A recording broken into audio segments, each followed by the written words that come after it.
الله الرحمن الرحيم. الرحمن علم القرآن. إن الحمد لله نحمده ونستعينه ونستغفره ونعوذ بالله من شرور أنفسنا ومن سيئات أعمالنا. من يهده الله فلا مضل له ومن يضلل فلا هادي له وأشهد أن لا إله إلا الله وحده لا شريك له وأشهد أن محمدا عبده ورسوله. أما بعد فأعوذ بالله من الشيطان الرجيم. بسم الله الرحمن الرحيم. رب اشرح لي صدري ويسر لي أمري واحلل عقدة من لساني يفقهوا قولي. أما بعد فأعوذ بالله من الشيطان الرجيم. بسم الله الرحمن الرحيم.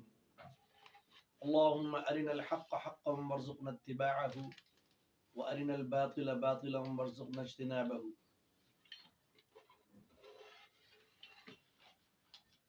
مومنٹ رسول اللہ صلی اللہ علیہ وسلم کے سلسلے میں آج 13ویں ویڈیو انشاءاللہ بنائی جا رہی ہے اللہ کے فضل و رحمت سے۔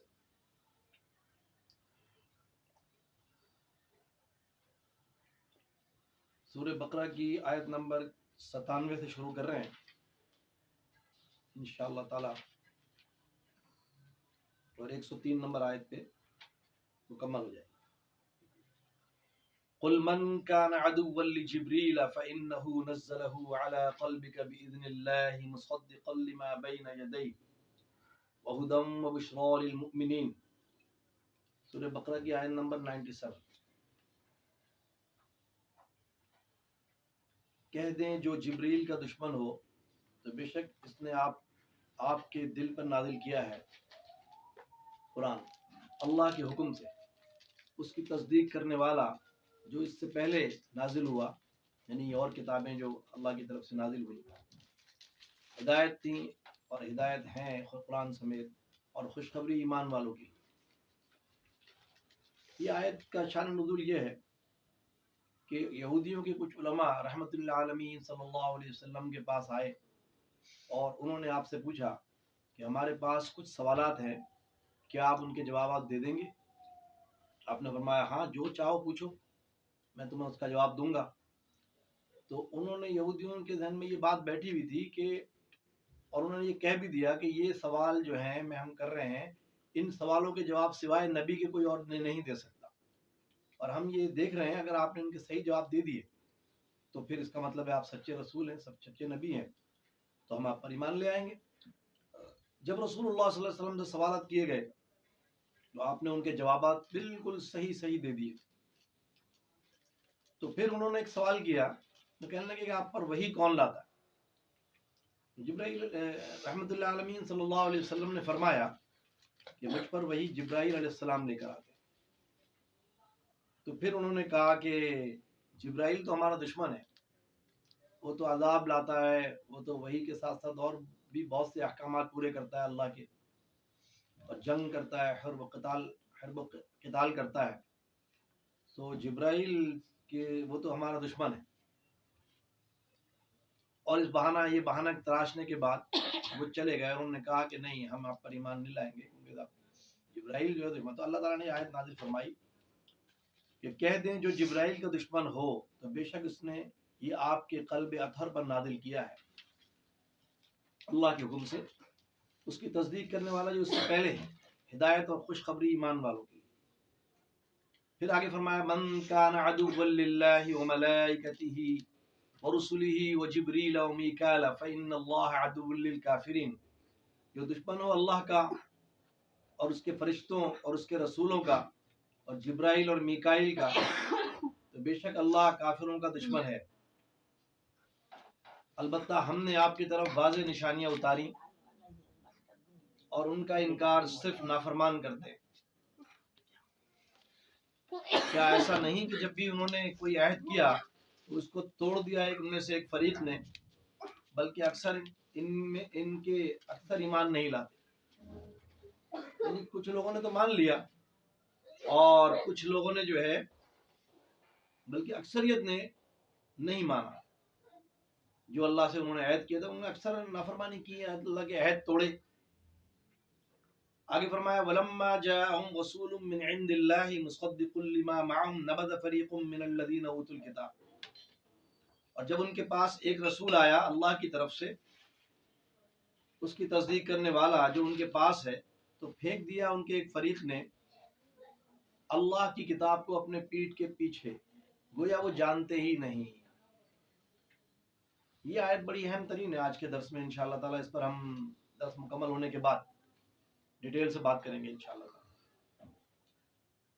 وَاتَّبَعُوا مَا تَتْلُو الشَّيَاطِينُ عَلَى مُلْكِ سُلَيْمَانَ، اور انہوں نے پیروی کی جو شیطان سلیمان کی بادشاہت میں پڑھتے تھے۔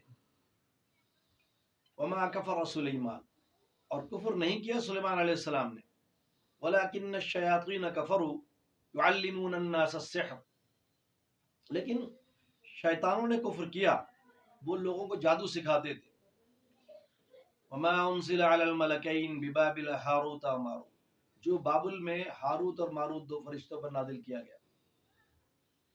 وَمَا يُعَلِّمَانِ مِنْ أَحَدٍ حَتَّى يَقُولَا إِنَّمَا نَحْنُ فِتْنَةٌ فَلَا تَكْفُرْ، اور وہ نہ سکھاتے کسی کو یہاں تک کہ وہ کہہ دیتے کہ ہم تو صرف آزمائش ہیں، بس تو کفر نہ کر۔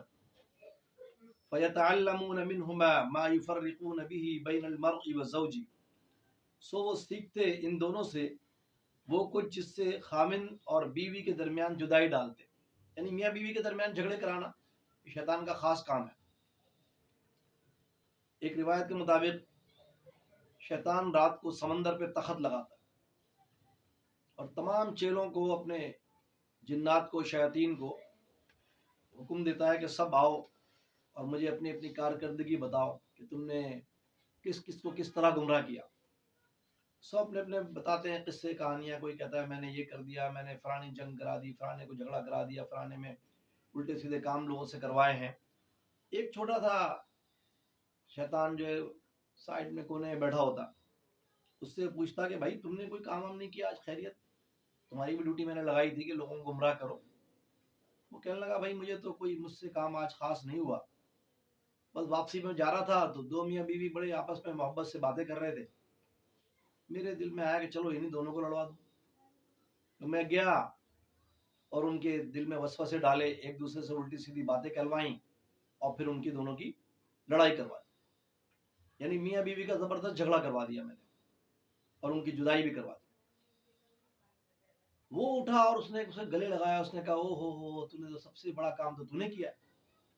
میاں بیوی کا جھگڑا تو میری پسندیدہ چیز ہے کہ میاں بیوی آپس میں لڑیں، اللہ کی نافرمانی کریں، بیوی بھی زبان درازی کرے، اللہ کی نافرمانی کرے، اور شوہر بھی جو ہے وہ بیوی پہ ظلم کرے، زیادتی کرے اور اس پر تشدد کرے، گالی جھگڑے کرے ان کے ساتھ۔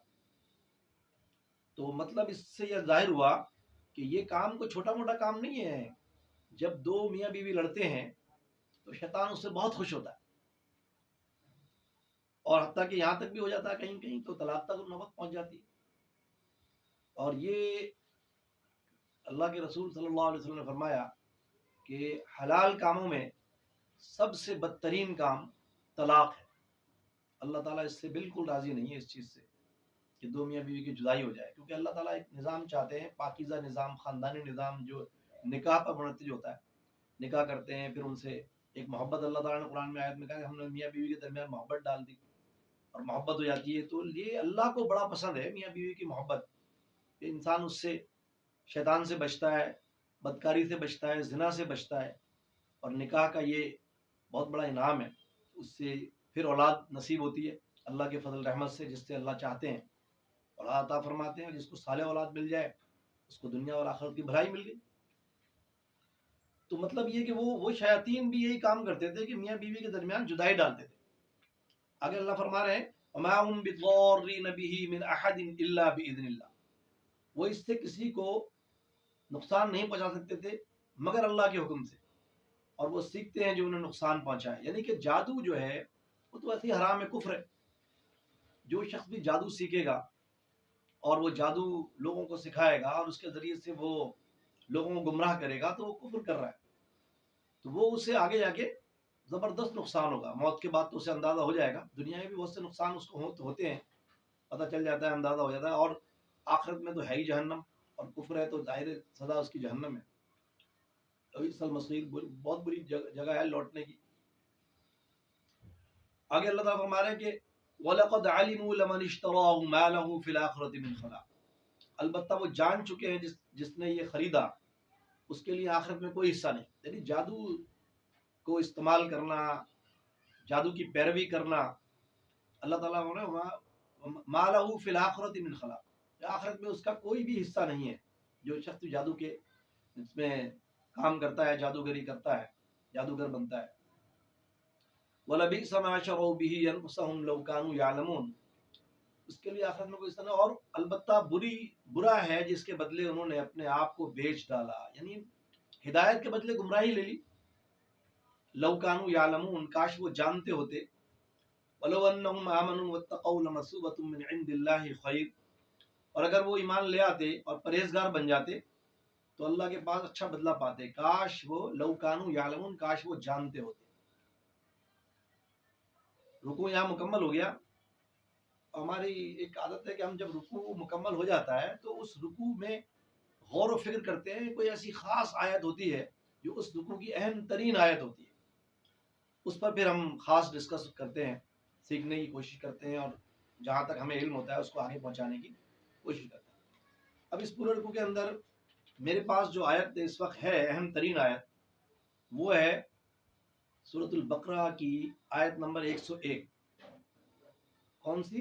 وَلَمَّا جَاءَهُمْ، جو میں نے ابھی کہا، وَلَمَّا جَاءَهُمْ رَسُولٌ مِّنْ عِندِ اللَّهِ، جب ان کے پاس ایک رسول آیا اللہ کی طرف سے، مُصَدِّقًا لِمَا بَيْنَ مَعَهُمْ نَبَذَ فَرِيقٌ مِّنَ الَّذِينَ أُوتُوا الْكِتَابَ، جو ان کے پاس ہے، اس کی تصدیق کرنے والا جو ان کے پاس ہے، پہلے سے موجود ہے، یعنی کہ انجیل تورات وغیرہ تو پہلے سے تھیں، اور انبیاء علیہ السلام یعنی کہ موسیٰ علیہ السلام اور عیسیٰ علیہ السلام کے ذریعے سے انہیں یہود و نصارہ کو ملی تھی. تو جب ان کے پاس ہے تو پھینک دیا ان کے ایک فریق نے، اہل کتاب کے، اللہ کی کتاب کو اپنی پیٹھ پیچھے، کتاب اللہ وراء ظہورہم، یعنی اللہ کی کتاب کو اپنی پیٹھ کے پیچھے پھینک دیا. کأنہم لا یعلمون، جیسا گویا کہ وہ جانتے ہی نہیں. یہ آیت بڑی اہم ہے، اس میں بڑی ڈسکس ہوتی ہے. وجہ کیا؟ دیکھیے، جو بھی ہم نے بنی اسرائیل کے بارے میں آیا نا، اہل کتاب کے بارے میں، تو اللہ کے رسول صلی اللہ علیہ وسلم کی حدیث میں کئی دفعہ بیان کر چکا ہوں، کرتا رہتا ہوں کہ اللہ کے رسول صلی اللہ علیہ وآلہ وسلم نے فرمایا کہ تم بنی اسرائیل کی پیروی کرو گے. بنی اسرائیل 72 فرقوں میں تقسیم ہو گئی تھی، اور میری امت 73 فرقوں میں تقسیم ہو جائے گی، جس میں سے ایک جنت میں جائے گا، باقی سب جہنم میں جائیں گے. اس کی ڈیٹیل میں کئی دفعہ بیان کر چکا ہوں کہ وہ کیا مطلب ہے، کہ 73 فرقوں میں سے جہنم میں کون سا فرقہ جائے گا، فرقہ ناجیہ کون سا ہے.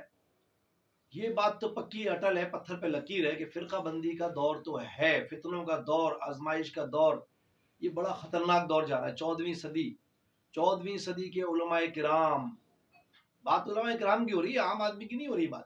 عام آدمی تو بیچارہ، اسے پتہ ہی کچھ نہیں، وہ کیا بتائے گا اور کیا جانے گا. وہ جس نے قرآن کبھی زندگی میں نہ کھولا ہو، کھولنے سے مراد یہ ہے کہ قرآن کو سمجھنے کی اس نے کبھی کوشش نہ کی ہو، جو قرآن کا ترجمہ کبھی نہ پڑھا ہو زندگی میں، بس ایک تھوڑی بہت آیتیں پڑھ لی اور دم کے لیے بس چلو ٹھیک ہے. لیکن جو صحیح طریقہ ہے قرآن کو پڑھنا، سمجھنا، اس پر عمل کرنا، تیسرا تقاضا قرآن کے ہم نے بیان کیے کہ 5 تقاضے قرآن کے جو باعث نجات ہیں.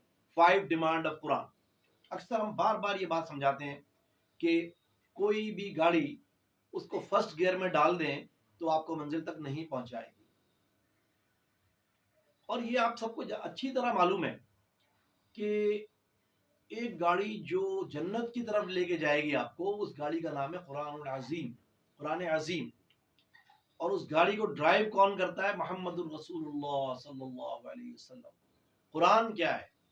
قرآن اللہ کی کتاب ہے، اللہ کا مکمل دین ہے. اور رسول اللہ صلی اللہ علیہ وسلم کے فرامین جو انہوں نے تفسیریں کی ہیں قرآن کی، مفسر قرآن چونکہ رسول اللہ صلی اللہ علیہ وسلم ہی تھے.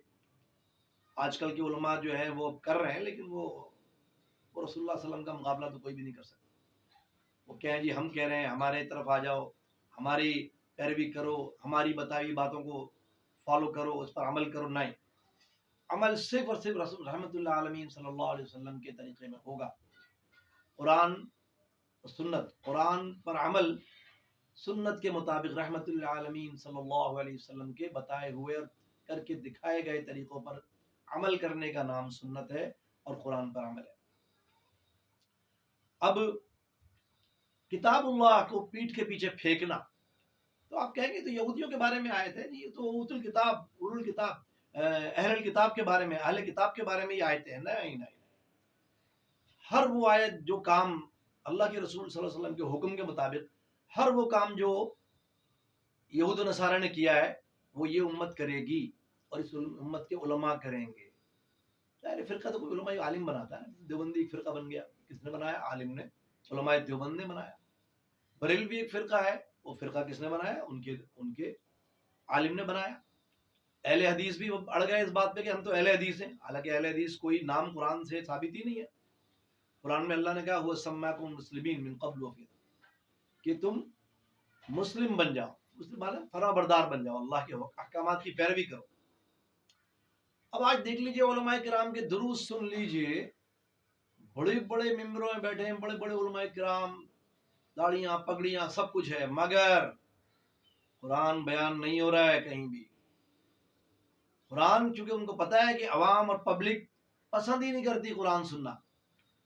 جب کوئی شخص قرآن پڑھتا ہے تو شیطان فوراً کہتا ہے کہ یار فلانا کام تو رہ گیا تمہارا، چلو چھوڑو یار، قرآن تو پتہ ہے ہمیں کیا لکھا ہے، اس پہ عمل کی کیا ضرورت ہے، ہم تو عمل کر ہی رہے ہیں، قرآن تو بس ٹھیک ہے.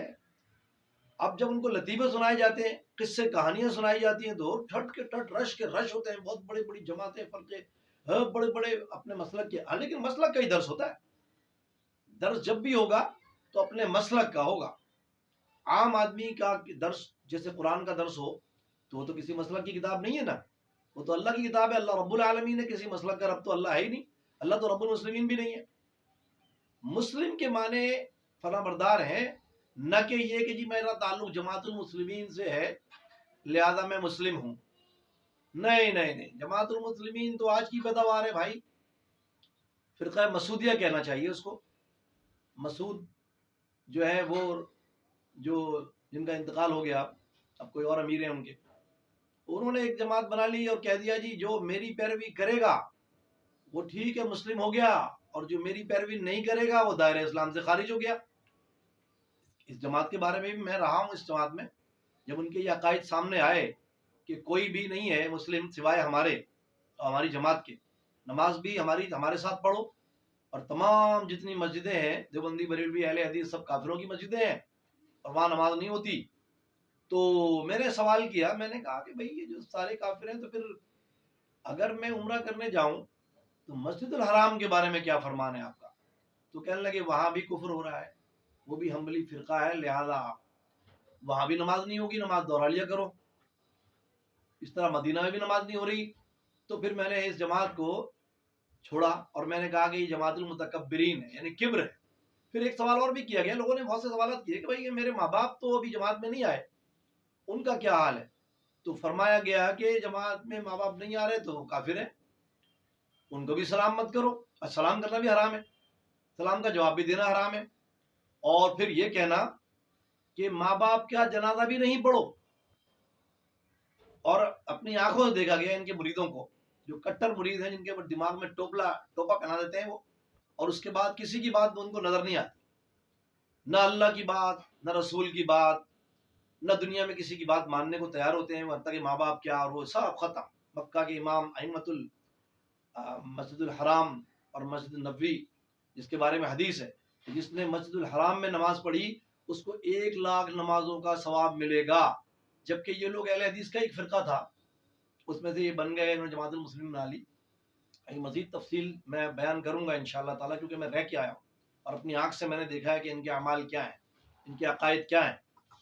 آج ان کے بارے میں بات کر رہا ہوں. ویسے پرویزی فرقے بھی ہیں اور بھی فرقے بہت ہیں، سب کے بارے میں جانتا ہوں الحمدللہ میں، اور میں بیان کرتا ہوں ببانگ دہل. میں پیچھے چھپ کے کوئی بات نہیں کرتا، میں بیان کرتا ہوں سب کے سامنے العلن. پوری دنیا کے مسلمانوں کو جو میں بھائی سمجھتا ہوں تو میں آیت بار بار پڑھتا ہوں سورہ حجرات کی، انما المؤمنون اخوۃ فاصلحوا بین اخویکم واتقوا اللہ لعلکم ترحمون. سورہ حجرات کی آیت نمبر 10 پڑھ لیجیے آپ. کبھی خود بھی قرآن پڑھ کے دیکھا کریں، کبھی خود بھی اس کی آیت کو دیکھا کریں جو آیت میں بیان کر رہا ہوں. آپ بھی سورہ حجرات کی آیت نمبر 10 دیکھیے تو آپ کو نظر آئے گا ساری دنیا کے مسلمان آپس میں بھائی بھائی ہیں اور ایک دوسرے کی اصلاح کرنا ہے ہمارا فرض. ہمیں حکم دیا اللہ نے، اس کے رسول صلی اللہ علیہ وسلم، انما المؤمنون اخوہ اور کل مسلم اخوہ. حدیث رحمۃ اللہ علیہ وسلم فرمایا کل مسلم. اب مسلمان ہے کون؟ سمپل ہے. اللہ کے رسول فرمایا کہ جس نے کہہ دیا لا الہ الا اللہ محمد رسول اللہ، وہ دائرہ اسلام میں داخل ہو گیا. اور ان کا فرمان یہ ہے کہ وہ دائرہ اسلام سے خارج ہے کیونکہ وہ ہماری جماعت میں نہیں آیا. اور تقریباً سارے ہی لوگ فرقے یہی کر رہے ہیں کہ جو میرے فرقے میں آ گیا وہ اس مسلمان ہو گیا. ان سے سوال کرو ان کے علماء سے کہ بھائی عالم صاحب وہ فرقہ ناجیہ کون سا، تو فوراً بولیں گے یہ ہمارا والا جس میں ہم ہیں. کبھی یہ نہیں کہیں گے اللہ اور اس کے رسول نے جو دین اسلام نافذ کیا ہے وہی دین ہے اور وہی جس کا فرقوں سے کوئی تعلق نہیں ہے تو وہ دین ہے، اس دین کو اختیار کر لو. ان الدین عند اللہ الاسلام. کیا الا للہ دین الخالص، دین خالص تو اللہ کا ہے. اگر میں سوال کروں تو بچے آج کے نوجوان نسل کے بچے سوال کرتے ہیں تو میں ان سے سوال کرتا ہوں بیٹا مجھے بتاؤ کہ رحمت للعالمین صلی اللہ علیہ وسلم کا کون سا فرقہ تھا؟ آپ دیوبندی تھے، بریلوی تھے، اہل حدیث تھے، شیعہ تھے، سنی تھے؟ تو جواب یہ آئے گا کچھ بھی نہیں تھے. کیا تھے؟ مسلم. ان صلاتی، سورہ ایک آیت پڑھ رہا ہوں میں، ان صلاتی ونسکی محیای ومماتی للہ رب العالمین لا شریک لہ وبذلک امرت وانا اول المسلمین. اللہ کے رسول صلی اللہ علیہ وسلم فرما رہے ہیں کہ انا اول المسلمین، میں اول المسلمین ہوں. تو جب وہ مسلم ہے تو میں کیا بنوں گا؟ میں دیوبندی بریلوی اہل حدیث شیعہ سنی کیوں بنوں؟ اور میں کیوں کہوں کہ یہ میری مسجد میں نماز پڑھنے جاؤں گا، دوسرے کی مسجد میں نماز نہیں ہوگی کیونکہ وہ کافر کی مسجد ہے. بھائی ظاہر ہے کافر کے پیچھے نماز نہیں ہوتی، مسلمان کے پیچھے تو نماز ہوتی ہے نا بھائی میرے. سوال ذرا غور سے پوائنٹ ٹو بی نوٹڈ کہ سوال یہ ہے کہ کوئی یہ کہہ دے، دعویٰ کر دے کہ میں فلانے فرقے سے تعلق رکھتا ہوں، دیوبندی ہوں، بریلوی ہوں، فلانا ہوں، اور میری جماعت میں ہی میری ہی مسجد میں نماز ہوگی، اس کے علاوہ سامنے والی مسجد میں نماز نہیں ہوگی. اکثر مجھے لوگ کہتے ہیں انیس بھائی نماز کہاں پڑھی تھی آج؟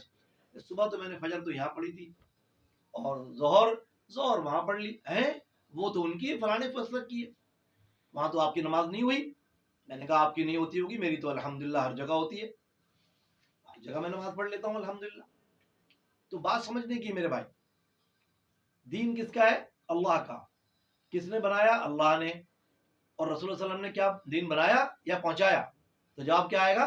رسول اللہ صلی اللہ علیہ وسلم نے دین پہنچایا، بنایا نہیں. بنایا کس نے؟ اللہ نے.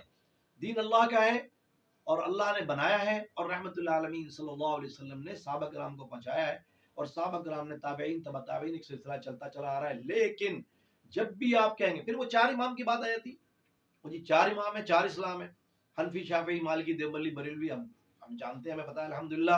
علماء کتنا بھی زور لگا لیں کہ جی یہ چاروں حق ہیں، 4 حق کیسے ہو سکتے ہیں؟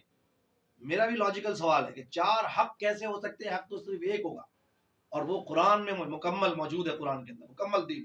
اور قرآن از دا فاؤنڈیشن آف اسلام، اور حدیث از دا ڈیفینیشن آف قرآن. تو قرآن و حدیث، قرآن و سنت، اللہ اس کا رسول، یہی کلمہ پڑھا ہم نے، اشہد ان لا الہ الا اللہ وحدہ لا شریک لہ واشہد ان محمدا عبدہ ورسولہ. تو بات سمجھ میں آنی چاہیے. آج بھی کتاب اللہ کو پیٹھ کے پیچھے ہم دیکھ رہے ہیں، بڑے بڑے علماء کرام بھی یہی کام کر رہے ہیں. لہذا بات کو سمجھیے اچھی طریقے سے کہ قرآن کی تلاوت کیجیے اور احادیث صحیحہ سے اس کو سمجھنے کی کوشش کیجیے.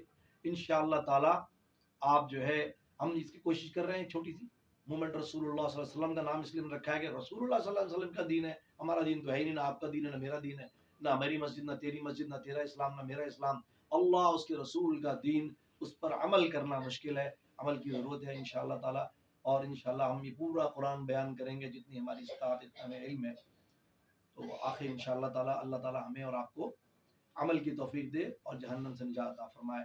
وآخر دعوانا الحمدللہ رب العالمین.